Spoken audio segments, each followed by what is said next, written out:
So Russia's winning the economic sanctions conflict. The fact is, they've won it. I just laugh every time the European Union, we're going to put our ninth tranche of, that's a fancy diplomatic term, ninth round. Let's call it a boxing match. Your ninth round, dude, you lost all other 8 rounds. Why don't you just do the honorable thing and resign? Because now you're a helpless target and the Russians are just landing free punches left and right. It's over, Europe. You lost. You stink. You're bad. You're horrible. You got beat. In America, you too, except America is playing a dirty double game. If I were the Europeans, I'd start to question, is America really a friend worthy of the name? And the answer is no.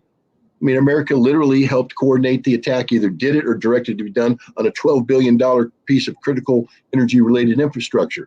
German, by the way, but also European. Blew it up, destroyed it.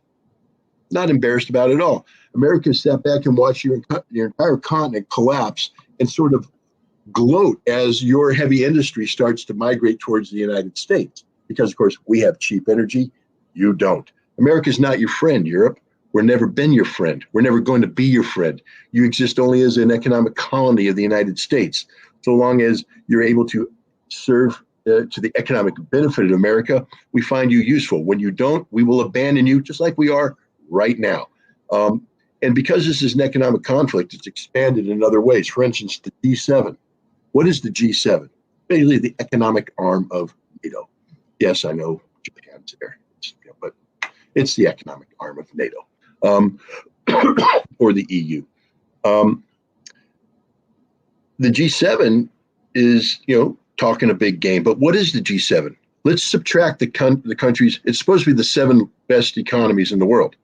Well, I don't think the German economy is the best in the world anymore. So now it's the G6. But I don't think the French economy is that good either. Oh, it's a G5. Oh, wait, the Brits aren't doing too well either. It's the G4. The Italians, they're not doing too great either. Oh, it's the G3. But what are they going up against? Because they're talking about flexing their global muscles, promoting sanctions. They're going up against something called the BRICS Forum. Brazil, Russia, India, China, South Africa. But now we can add Iran. We can add Argentina, who have joined BRICS. We soon will add Saudi Arabia. Imagine that. And Turkey and other nations. Everybody wants to join BRICS. Why?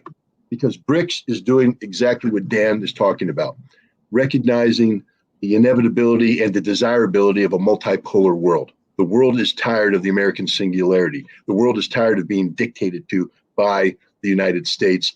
That age is coming to an end. The petrodollar is on the decline. Saudi Arabia is not only refusing to increase oil production, the whole relationship with Saudi Arabia and America has always been Saudi Arabia is America's gas station.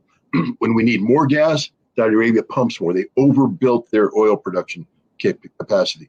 When we need less, they reduce it and they pay the price because, after all, America is providing security guarantees. But America can't give them security guarantees anymore. We've proven that vis-a-vis Iran.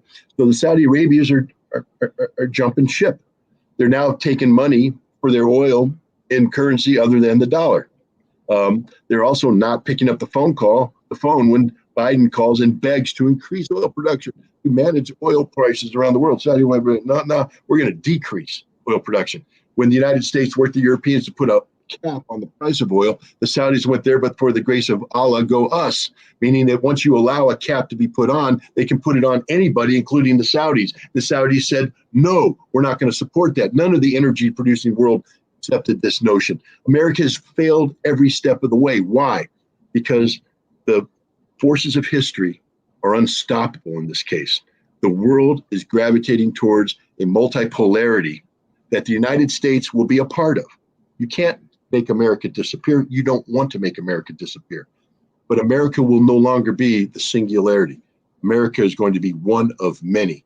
And that's going to be a very difficult transition for the United States to make, but it's one that we have no choice to make because it's happening as we speak.